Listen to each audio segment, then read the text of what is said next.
there, and welcome back to another lesson in APUS history. Today I'm going to be tackling topic 3.10, but just the first half. We're going to be talking about shaping a new republic, specifically addressing foreign policy. I'm your APUSH lady boss, and I'm excited to have you join me. If you want to click down in the description below, you'll find a link to guided notes to help you follow along as you watch this video. So we wanted to start off by talking about the learning objective. The College Board tells us they want us to be able to explain how and why competition intensified conflicts among peoples and nations from 1754 to 1800. So we're specifically going to be looking at the Western lands. We're going to be looking at diplomatic exchanges between the British and the the British and the Spanish here. And then we're going to move on and talk about the French Revolution and issues with French foreign policy. We're going to move on to talk about American Indians and then also talk about the Spanish role in California. So we'll start off with some foreign policy challenges, specifically looking at various groups of people, and then we will turn a quick view of the Spanish in California. So just a reminder, we have just wrapped up lessons that describe the ratification of the Constitution. And so this is really our first lesson after the administration begins. So Washington is elected. He is unanimously selected for president. He takes his oath of office in 1789. And here are the foreign policy challenges that he has to adjust during his 2 terms in office.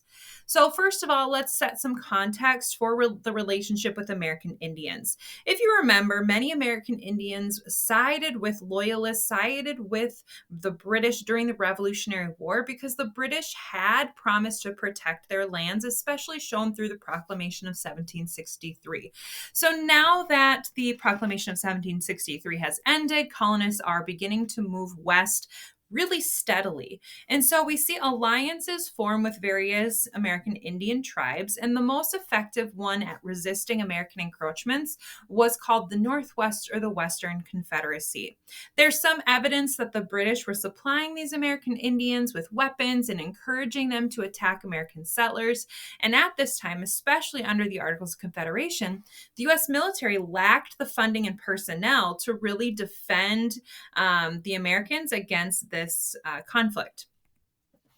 So in the Northwest Territory, which is one of the most, where a lot of the conflict happened, the Northwest Territory governor and military general St. Clair was tasked by Washington with ending all Indian titles to land. Now, he was able to negotiate a few smaller treaties. However, these were rejected by larger groups, so then they just weren't really useful at all. So in 1790, Washington asked Congress to expand the army, and during this time, the Northwest Confederacy is beating the small American military pretty heavily in battles in this area. There are continued attempts at negotiations that fail. And so Washington is going to replace St. Clair, and the U.S. Army, led by General Mad Anthony Wayne, will defeat the Confederacy at the Battle of Fallen Timbers. And so this is a battle that sometimes is addressed for a really good example of when the conflict in this area, when the hostilities kind of ended. And what happens is the official Treaty of Greenville in 1795, which is where American Indians are going to surrender their claims to the Ohio Territory and open it up for American settlement. Many of the American Indians in the area will move to British Canada or further west with the promise of that the U.S. will not encroach further on their lands, which of course ends up being a broken treaty. So here is a quote from Chief Little Turtle after the Treaty of Greenville. "You have pointed out to us the boundary line between the Indians and the United States, but I now take the liberty to inform you that the line cuts off from the Indians a large portion of the country which has been enjoyed by my forefathers from time immemorial without molestation or dispute." So a pretty significant loss of land here for American Indian tribes. So moving on to our next topic, we're going to talk about the French Revolution. And this is a very major foreign policy challenge that doesn't just last through Washington's presidency, but also goes into Adams as well. So, what we need to know, and you might remember from our previous lesson on the influence of revolutionary ideals, is that Enlightenment philosophy did not just affect American colonies, it affected other areas of the world, and one area was France. And so, the French Revolution is really the overthrow of the government and the adoption of the Declaration of Rights of Man. However, there was a reign of terror. There were mass executions. Things got pretty bloody in France. And so Americans, while they supported the French revolutionary ideals, they were horrified by the violence that was taking place there.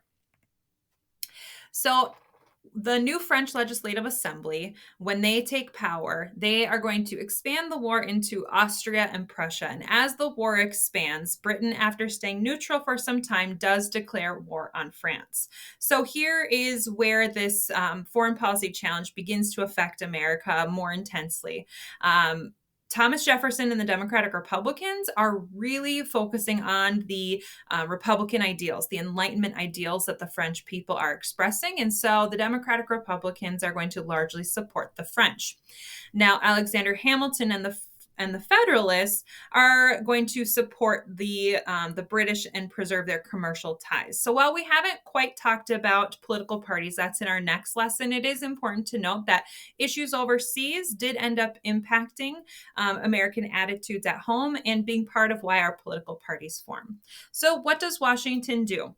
Well, he issues the Proclamation of Neutrality. This is the formal announcement that the U.S. will remain neutral in this conflict between Britain and France. And really, it provokes outrage on both sides. Federalists wanted him to support the British, whereas Democratic Republicans wanted him to support the French. And it does lead to French commercial attacks on the U.S. Thomas Jefferson was so frustrated by Washington's lack of or his misalignment. He didn't follow through what his Secretary of State was telling him to do, and so he resigned. It ignored the franco-american alliance from the Revolutionary War, and so the French people had expected the U.S. to come in as their ally, and Washington says, no, we are not going to. We are going to remain neutral. And so here is a really good example of where America is going to start with their first foreign policy tradition, isolationism. When issues begin overseas, the U.S. default or status quo is going to be to remain isolated, to try to stay out of European affairs. So here is part of the Neutrality Proclamation. Whereas it appears that a state of war exists between Austria, Prussia, Sardinia, Great Britain, and the United Netherlands on the one part, and France on the other, and the duty and interest of the United States require that they should, with sincerity and good faith, adopt and pursue a conduct friendly and impartial toward the belligerent powers. So we are not going to pick a side. We are going to remain impartial. So another issue with the French comes around during Adams' presidency. And so the troubles from the French Revolution are going to continue on in our second president's administration. So they had a lack of respect for American neutrality, and they began to impress our ships and sailors, not only by their warships, but also by privateers. And so Adams' response is going to be to send diplomats to Paris to negotiate with the French government. And so the French government is going to send these ministers who will only be known as X, Y, and Z. They're going to go to the American diplomats and they're going to say, you need to pay us a bribe of $250,000 in order to enter into negotiations. The American delegates absolutely refused. That huge sum of money was a complete insult into the way that diplomatic negotiations were handled. Americans, when they hear about this, will say millions for the defense, but not 1 cent for tribute. So we're not going to pay this bribe. Instead, we'll put that money towards our defense and we will go to war with France. So people are requesting war. And so this undeclared naval war actually ensued. It's called the Quasi-War. And it's primarily fought in the Caribbean against French privateers versus primarily against the actual French Navy. Adams resists an official declaration of war because our Navy is not exactly strong enough to go to war against the French at this point, and he does attempt to negotiate again. Okay, let's move on to issues with Britain. So, after the Revolutionary War, part of the Treaty of Paris of 1783 was that the British would evacuate North America, the area now controlled by the United States. However, they had failed to do so. And additionally, in 1793, in response to the Neutrality Proclamation, they ban all American commercial links with France, which leads to the impressment of 400 merchant sailors. And so many Americans call for war with Britain. So, how does Washington respond here? Well, he sends Chief Justice John Jay on a diplomatic mission, and the result is what's known as Jay's Treaty. It ends up being really, really weak, and there's heavy criticism for this treaty. So, in this treaty, Britain is going to agree to evacuate their posts.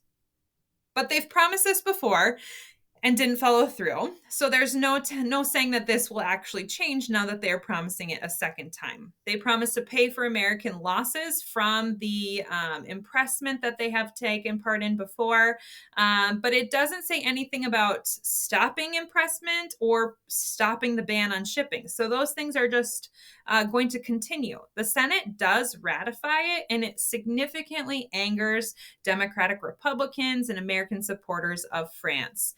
However, it does maintain the policy of neutrality. So this idea of impressment is going to come up again. The idea of foreign powers stealing American ships and sailors is going to come up again and again. We just saw it with the French in response to our lack of the following the franco-american treaty, franco-american alliance.